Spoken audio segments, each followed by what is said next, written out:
The veil between our world and the next is thin, especially in the dead of night. It's in these quiet hours, shrouded in darkness, where whispers of the supernatural echo the loudest. Tonight we explore three tales of such chilling encounters. Stories whispered from soul to soul, each tied to a place known as the Bridge of Lost Souls. Some say bridges are merely pathways connecting two points. But what if that bridge doesn't just span land or water, but life and death itself? What if the bridge is haunted by those forever lost in the murky abyss between this world and the next? Prepare yourself. Lock the doors, turn off the lights, and gather close, because tonight we cross the Bridge of Lost Souls. The moon hung low in the sky, a pale, watchful eye casting long, distorted shadows across the crumbling asphalt. A chill wind whistled through the rusted railings of the bridge, carrying with it the scent of damp earth and something else. Something faintly metallic, like old blood. This was the Bridge of Lost Souls, a place whispered about in hushed tones by locals. A place where the living dared not tread after dark, for it was said that the bridge was a haven for restless spirits, forever tethered to the spot of their demise. A young woman named Sarah found herself drawn to the bridge one night, drawn by a morbid curiosity perhaps, or maybe something more, something beckoning her from the shadows. She stood at the edge of the bridge, her breath misting in the cold air, her heart pounding in her chest. The silence was broken only by the creaking of the bridge beneath her feet and the distant howl of a dog. Then she saw it. A flicker of movement in the darkness beneath the bridge, a figure shrouded in shadow, its form indistinct yet undeniably present. Fear coiled in Sarah's stomach, cold and tight. She wanted to run, to flee back to the safety of her car, but something held her rooted to the spot. She found herself compelled to move closer, drawn towards the shadowy figure as if by an invisible thread. As she peered over the railing, her eyes slowly adjusted to the darkness. The figure became clearer. It was a young man, dressed in clothes that looked centuries old, his face pale and drawn, his eyes hollow and filled with an unspeakable sadness. He reached out a hand towards Sarah, his touch brushing her skin like an icy wind. She gasped and stumbled backward, her heart pounding in her ears. When she looked back, the figure was gone, vanished as quickly and silently as it had appeared. Sarah didn't need any further encouragement. She turned and fled, her footsteps echoing on the empty bridge. She never looked back, but the memory of that night, of the ghostly figure and its icy touch, would stay with her forever. She couldn't shake the feeling that the young man was trying to warn her, to tell her something, but what? What secrets did the Bridge of Lost Souls hold, and what was the message behind the ghostly encounter? The bridge stood as a silent sentinel, shrouded in a perpetual mist that seemed to cling to it like a shroud. Locals knew better than to approach, especially after the sun dipped below the horizon.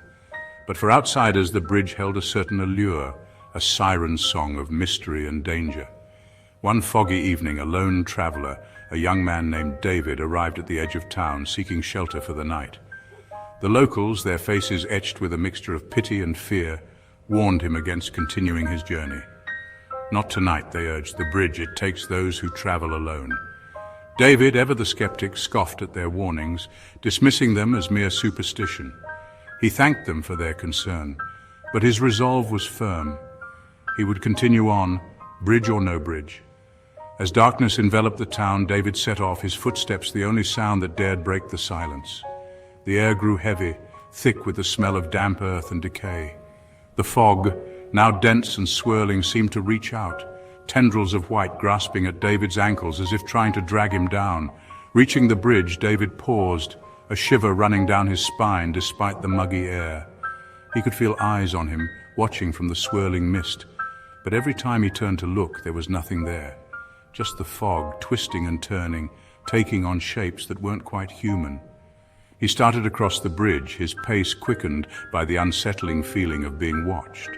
The fog grew thicker, obscuring his vision, muffling the sounds of the night. He could barely see a foot in front of him, the world reduced to a swirling vortex of white.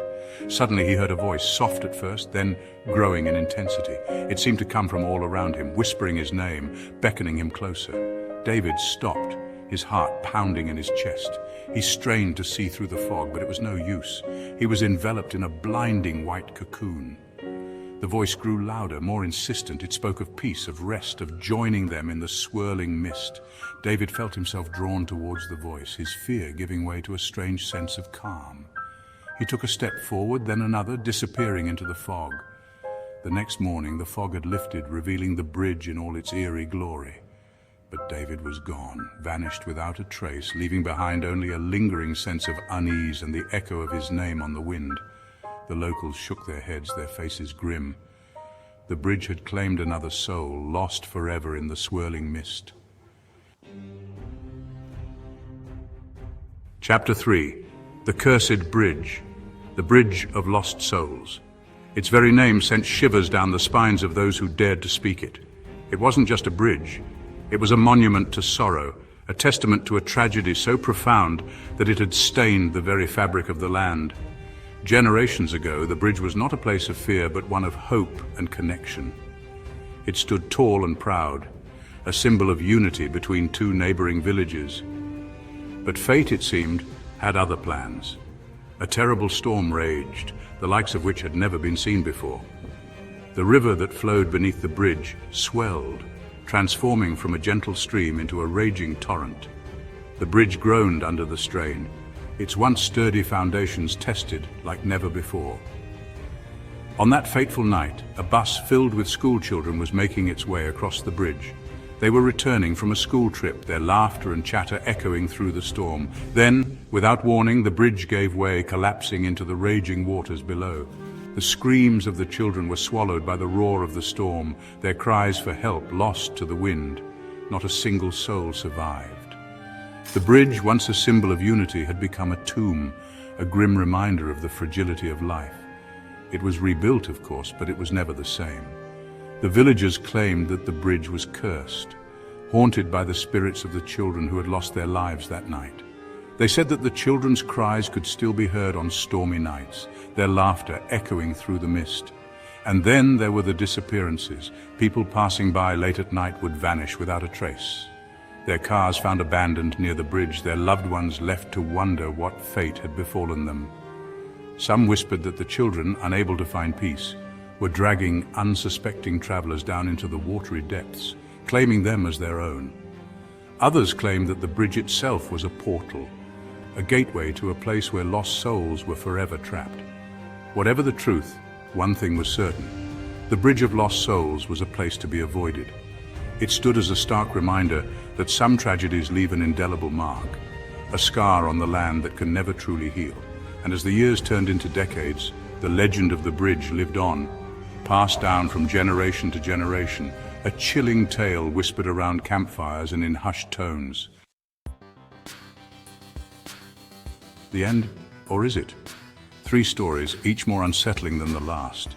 The ghostly encounter, a chilling reminder that we may not be alone. The vanishing traveler, a cautionary tale of the dangers of ignoring local legends. And the cursed bridge, a testament to the enduring power of tragedy and the restless souls it can create.